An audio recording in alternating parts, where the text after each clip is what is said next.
Welcome back to another episode of the Nick and Dan Show. How is everybody doing What's this up? week? What's shaking, buddy? Just the usual shit. Installing front doors, getting new motorcycles. Right, you got yourself a new toy there. I do. It's shiny. I like it. Pretty. Well, next year we'll get this thing running. Yep, that's the plan. Mr. Skeleton, how the fuck are you today? Fuck off. I haven't had enough beers for this shit yet. Dude, you got like 6 of them in front of you. Right, you got a big heads up on us here. Fuck you. You don't know what you two assholes are like. I guess the man's got a point. He does have a point. We're a lot to deal with. We are. So, it's another week of the Nick and Dan Show. I believe this is episode 17. Yeah, man, we're getting up there. We're almost legal. And speaking of episodes, we have a season finale coming up. Yeah, it's coming to an end. Not a complete end, though. We will be back for season 2, where we are bigger, louder, and maybe more well planned out. We're gonna get bigger. I'm trying to lose weight. The show's going to get bigger, not us Okay, bigger. alright, good. Yeah, maybe we'll have a plan next season. Maybe. Maybe. Probably No, probably not. not. We'll be coming back for season 2 after a little time off. We will announce when season 2 will be beginning, but the end of season 1 is going to be our episode on October 10th. One day before a McHale Grave show. So October 10th, episode 25, that will be the season finale for Nick and Dan Show, season 1. Be sure to tune in. And tune in every week as we sit around, get drunk with Mr. Skeleton. Fuck you guys. And we occasionally have guests on the show that play music. We air stuff from Exham Priory that we're working on and do random shenanigans. Shenanigans all the way around. Cheers to shenanigans! So on today's episode, you can expect things like the upcoming shows for Exham Priory. We're also going to have truths from Nick's friend Tony. And they are funny. They are funny. My buddy Tony on Facebook, he has some of the best posts out there every morning. I wake up to a good laugh from this guy. Oh, that's what you need in life. You need that every morning to get your ass going for the day. You either gotta laugh or cry. We prefer to laugh. We prefer to laugh. When I gotta get my day going for work, sometimes I need a little motivation. Because I just don't wanna. I don't. So we're gonna have truths with Tony. Some Exham Priory news. And then Mr. Skeleton, he was talking to me before we got on the air today, and he was saying that he wants to take over for a little bit and tell us a little story. Because I always tell people stories, and Dan tells people stories. Sometimes. It's Mr. Skeleton's turn. Because apparently he's a little salty that we've kind of left him out of the last 2 episodes. Well, we did forget about him until like episode 13. Right, you guys are complete fucking dicks. You brought me in for one big episode, occasionally I talked, and then you completely left me here for the fucking show. You guys are dicks. Well, you know, you haven't had anything to contribute recently. Right, you fucking drunk. I mean, look at what the... Get your shit in order. For fuck's sake, have a coffee or something. Fuck your coffee. Fuck my coffee is what he has to say. Speaking of amusing things that people have to say, What do you got? let's talk about truths with Tony. Alright, let's do it. So now, truths with Tony. Number 10. Sometimes I hand a $5 bill to the McDonald's cashier and tell him, surprise me, you never get the order right anyway. I have definitely had this experience where you know how I like my burgers and cheeseburgers. I do. Meat, cheese, bun. That's it. If you can't get that right, you should be fired. So I definitely identify with this, and I think we're going to mark this as a truth. I think so too. I have this happen all the time. You know my wife, she likes her chicken nuggets after we play shows. She loves her chicken nuggets after we play shows. Chicken nuggets and cheeseburgers. So I'll go after a show to get her chicken nuggets and cheeseburgers. Mm-hmm. And very rarely do I ever get what I ordered. Although the one time they did hook me up. I asked for 2 apple pies and they gave me 4. Charged me for 2, so... Either way, they still got the order wrong. Yeah, but it was wrong in my favor. But yeah. still wrong. Now, number 9. The waitress asked. I had to. I'm sorry.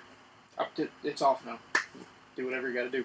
The waitress asked, you want a box for your pizza? She had no defense for a left hook. Oh, man. Pow!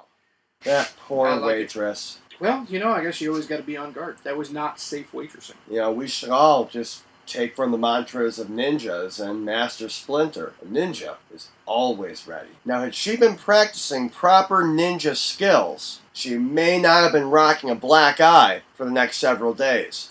Number 8 of truths from Tony. People are more violently opposed to fur than leather because it's safer to harass rich women than motorcycle gangs. Outstanding. Number 7. Adulthood has shown me that you really don't need fun to have alcohol. Now, Dan, this is a truth that I can wholeheartedly get behind. You don't need fun to have alcohol. This is true. Number 6. I chose the road less traveled, and now I don't know where the hell I am. Should have had a GPS. I've definitely had this happen to me before, where I decide, yeah, let's go this way, and then that way leads to that way, which leads to that way, and then all of a sudden we're that way, and then I don't know where I'm going anymore. It's always an adventure, man. That's why I should never ever be the navigator. True. Which is why you usually aren't. That's right. Number 5. My doctor told me that if I wanted to quit smoking, I should try the patch. I don't think it's working, though. Now I just look like a pirate. I mean, as a smoker, I've tried the patch, and I broke out in horrible hives because of it. I'm pretty sure you're not supposed to put the nicotine patch over your eye, though. You gotta tell Tony that. Shit happens, I guess. Exactly. You know what? Only quitters quit. Do you really want to be a quitter? Or do you want to be a not quitter? A winner, Well as said. we might say. Do you want to be a quitter or do you want to be a not quitter? Well said. Number 4. Sex between a man and a woman can be wonderful, provided you get between the right man and the right woman. Ha, a little menage action. Huh? A little menage a trois. Yeah, as the French may call it. I will say this, if you are going to randomly surprise two people by slipping into their lovemaking, make sure it's the right person. Because if not, this could probably land you in jail. Probably. I'm almost going to go with definitely. Yeah. Because you've at least got breaking and entering at this point. You may also have sexual assault. Yeah, I guess so. I was more along the lines thinking of breaking into their house, raiding their fridge, and then, standing in the doorway of their bedroom eating a grilled cheese sandwich, asking if I could join. And then they'd be confused more. How long has he been in the house? Because he's clearly made a grilled cheese. Should we allow him in the bedroom, or should we just stop and call the cops? I need a moment. Hang on. 1 second. Just one? Fucking shit, you two are fucking sick individuals. Hey, man. You can contribute anytime. You know what? I'll contribute when I fucking feel like it. Alright then, you just keep drinking our beer. That's right. Bastard. Our beer. This is all mine. This is why I keep you in the garage. That's right. This is why you don't come anywhere. This is why we can't have nice things. Now, truth 3. Come out and have a drink, they said. It'll be fun, they said. Where the hell are your pants, they said. Let's just call this a truth right now. Because I've been there. No discussion needed. I mean, we could if you want to talk about me without pants, but... Well, there was that one Halloween party where I passed out in the bathtub without pants. In my defense, I was drinking Jaeger, and I needed a cool place to lie down, and it was a old school cast iron bathtub. So, that definitely worked. We could talk about any of the 4 times where I got thrown out of Canada without pants. Or there was the time wandering around Toronto without pants. Lewiston without pants. Buffalo, Tonawanda. So it sounds like we need to get you a set of overalls. You would still have a t-shirt on, but at least there'd be that extra buckle thing you'd have to wear. No. If I'm wearing overalls, I'm not wearing a shirt underneath that shit. We're going old school hillbilly here. Alright, so what if we just got you a set of coveralls with a Union flag in the back? So then you could have the freedom of feeling like you don't have pants, but you're still covered. I mean, you're going to have to talk to drunk me. I think he'd be in. You would think that, but I've heard that Drunk Me is very belligerent. And Well, see, I would think Drunk You would be in, but he would require a mask in the style of Slipknot, and then he would be singing, pretending he is a member of Slipknot. now, see, here's how I know that you don't know Drunk Me well enough at all. Because it would definitely be a Jason Voorhees hockey mask. And I would not be singing Slipknot. I'd be singing hits from Wham.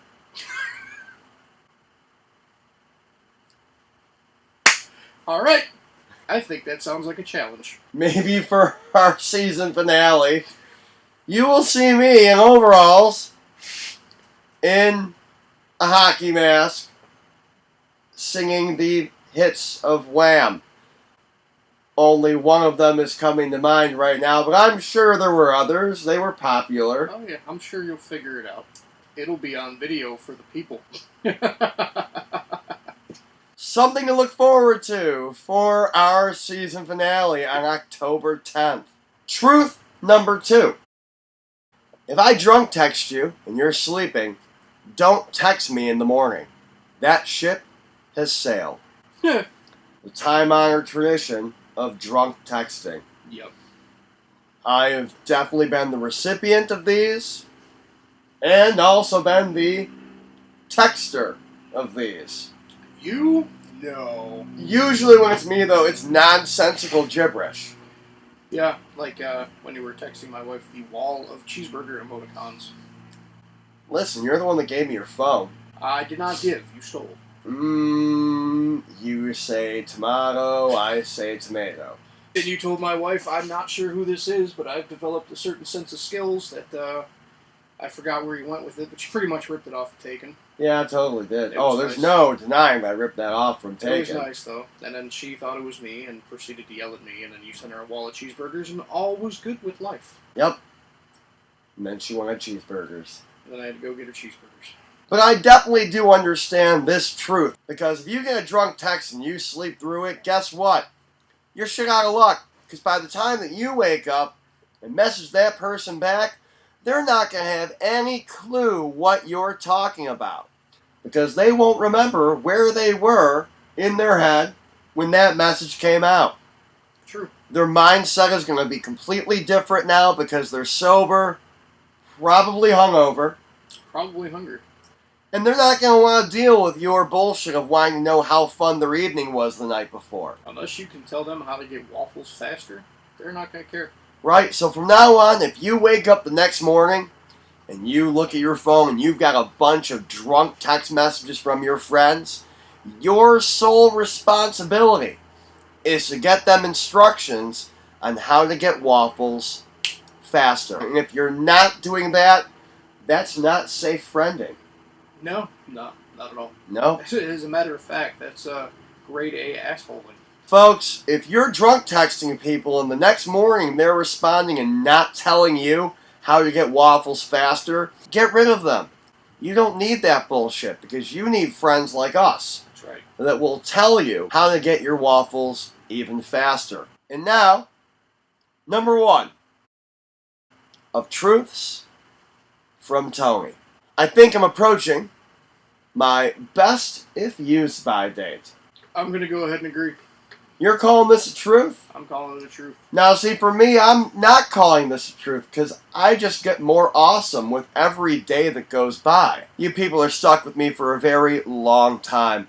I apologize in advance. The jokes will be bad. The comedy will be considered comedy, but very loosely. And you just have to fucking deal with it. Now, could you say that in the essence of you aging, you are slowly approaching your best if used by date? No. Alright then, apparently not.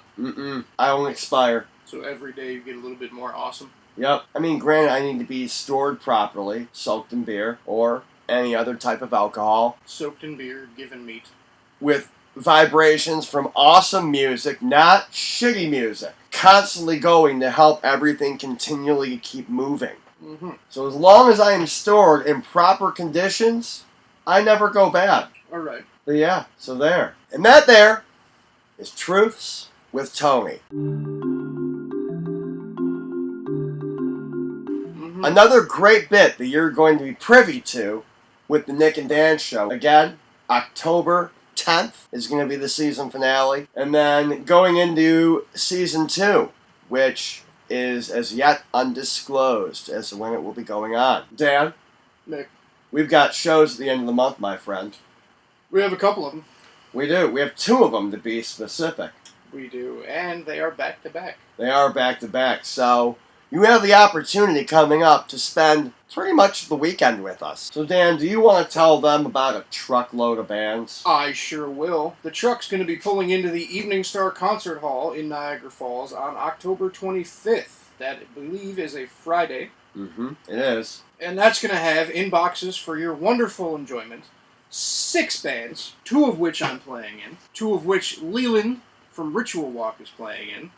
We're going to start with a little band called THC, Total Harmony Corruption.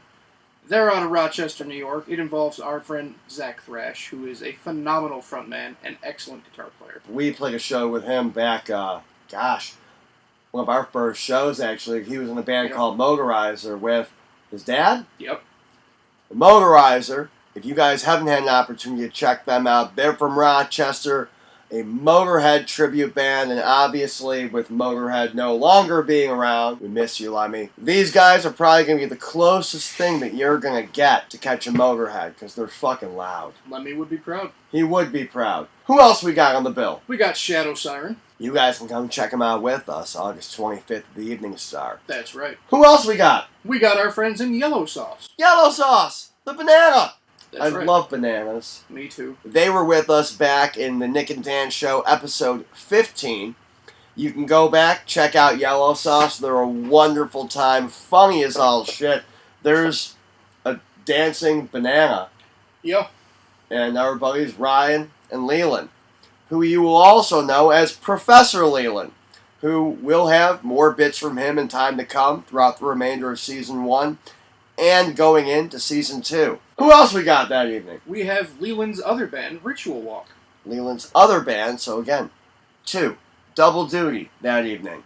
And Ritual Walk, in case you haven't had a chance to see them, I'm going to have to say that Ritual Walk would be a little bit of Led Zeppelin with Megadeth overtones. but Ritual Walk is going to be rocking with us on the 25th. That's right. Who else we got? We have a band called God's Creatures, who I've been filling in with for a few shows. This is actually going to be my last show with them, so it's kind of surreal. Which does mean that after August 25th, God's Creatures is going to be looking for a bass player. Still. So, if you play bass or you know somebody that plays bass, tell them. God's Creatures. If they want to check it out, they can come out on August 25th, see what it's all about. Maybe you like what you hear. You walk up to the boys and you say, hey, I want to take spot as the bass player. Right.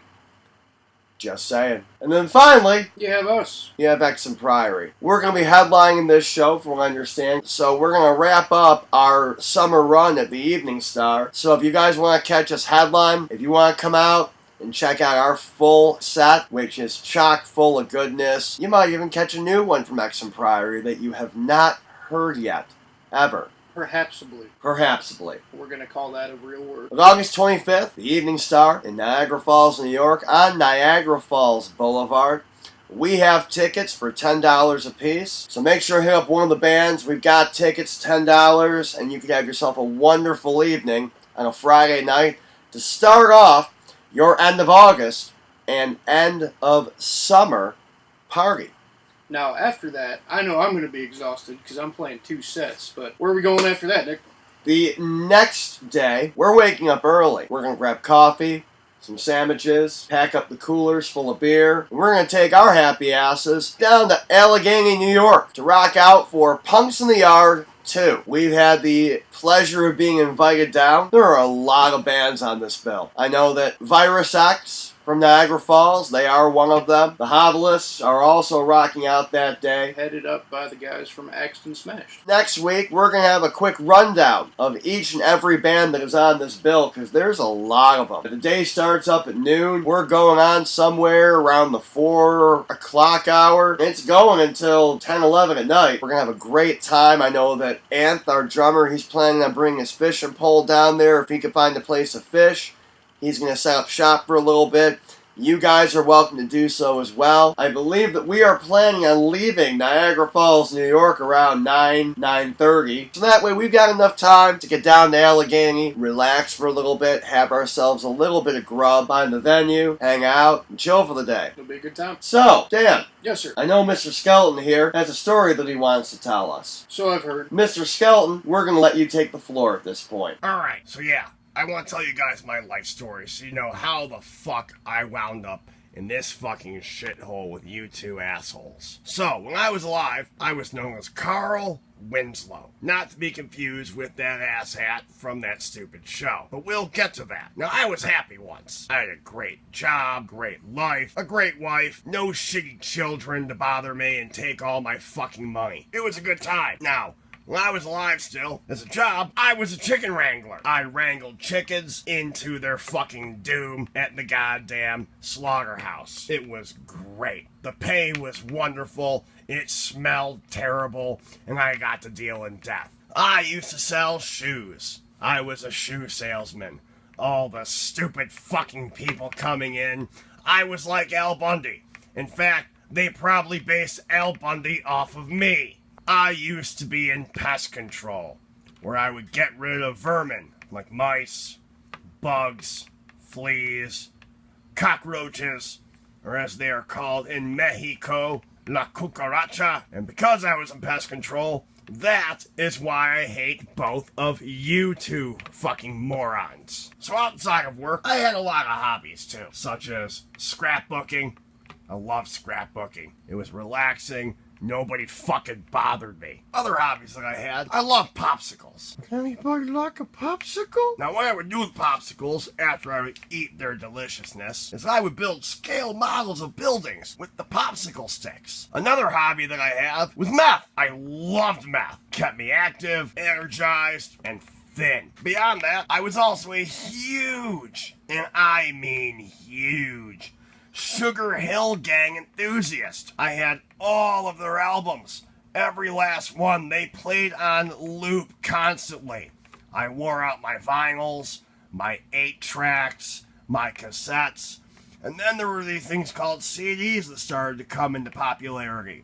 And I wore those out too, because I loved the Sugar Hill Gang. Now, my name was Carl Winslow, as I already said. In the late 80s, early 90s, this no-talent asshat stole my name and put it onto a fucking TV show where I was an overweight cop named Carl in a stupid show known as Family Matters. And after that point, my life was full of dumbass people walking up to me and going, "Did I do that?" And because of that bullshit, I found myself on a downward spiral into fucking madness. So we're gonna call that the era of annoyance, which eventually drove me to my own death. There were other contributing factors, such as the fact that I spent way too much time on another major side hobby of mine, where I was actually a dino erotica author. Some would even say that I completely revolutionized the genre single-handedly. Now, some of you may have seen some of my writings, and maybe you've enjoyed them single-handedly as well, such as Triceratops and the 3 Holes of Glory, or Ravishing Raptor, A Lusty Tale. Another one for you shark enthusiasts was Megalodon, the Titanic Lover. It was about a boy and a giant-ass fucking shark. Then there was also a homage to our species, Sexy Bipeds, The Rise of Homo Eroticus. And then the last one that I ever wrote before I passed away was The Long-Necked Passionosaurus. It was a wonderful sunset romp with a dinosaur and a woman. Now, you may or may not have read these. If you haven't, I might suggest to check them out. I don't know if you can find them anymore, but if you do, they were written by me, Carl Winslow, currently known as Mr. Skeleton. Now, we come to the point in my life where I died. I know you're wondering, Mr. Skeleton, how could a swell guy like you pass away? Well, you know, what happened was, my wife, literally talked me to death. So that is how I passed away. Now after that, I was buried in the ground for a long while. Not a lot going on down there. It's kind of boring, kind of dark. There's a lot of bugs and worms that try to eat you. But eventually, some asshole, Nick, I'm looking at you, dug me up. Because he heard a fucking Headstone song once where he thought he could find love down at the cemetery. Well, he dug me up and instead found a new best friend. Because seriously, Nick, I'm about as good as you're gonna do. Because nobody wants to fucking deal with your crazy drunk ass. So Nick drugged me up. And then I somehow managed to find my way into the possession of Dan. Because apparently these two dickheads just passed me around like I'm some cheap whore back in high school. One day, they were playing a Halloween show. And again, there was alcohol involved. And Nick dragged me on stage and fucking danced with me against my fucking permission. But it was a wonderful time. And he's a great dancer. Or at least that's what he told me to tell you people. Don't look at me like that, you fucking dickhead. Fuck you. And since then, I was sitting in Dan's garage. Until a couple of weeks ago, they actually fucking noticed me again. And they said, you know what? You, there, in the corner. How would you like to be on a YouTube show? And I said, well, are you gonna give me any of that beer you've been drinking? Cause I could sure fucking use one. I've been dead a long time. And you assholes were kind enough to let me drink the beer, which is now my beer, not your beer. Let's make sure that's clear to all of you. It's my fucking beer. And now, occasionally, you two assholes pay attention to me, and you let me do stuff. And every once in a while, I may do a random expose that I splice in, unbeknownst to stupid Nick, who is apparently the one who edits the show. But that's my life story, everybody. And that's how I found my way between these two morons. With Exham Priory. I still don't understand the fucking name, but that's what they're dead set on. But yep, that's the life story of Mr. Skeleton, formerly known as Carl Winslow. Well, man, Mr. Skeleton, I mean, we love you too. I guess. You fucking smarmy dick. But you've had a hell of a fucking life. He did. I mean, shit. All those jobs, all those hobbies. Right. And then apparently I dug him up. I guess so. I mean, I maybe remember that. I feel like there might have been beer involved. Probably. But again, we're getting near the end of Season 1. Episode 25 on October 10th is going to be the season finale where we call it quits for about a month or two. Because we need a little time to put together some really awesome shit for all of you to enjoy. Because you guys keep watching every week. And I hope you know that we really do appreciate it. We do. But, Dan, Nick, I do believe that we've come to that point in the show. I think so. Well, you at home, make sure you click here to subscribe. Yeah. Click on Matilda. Thank you again for watching. Make sure to tune in every week to check out the shenanigans and see what the fuck we're doing. We'll have guests coming up next week. Later. See you.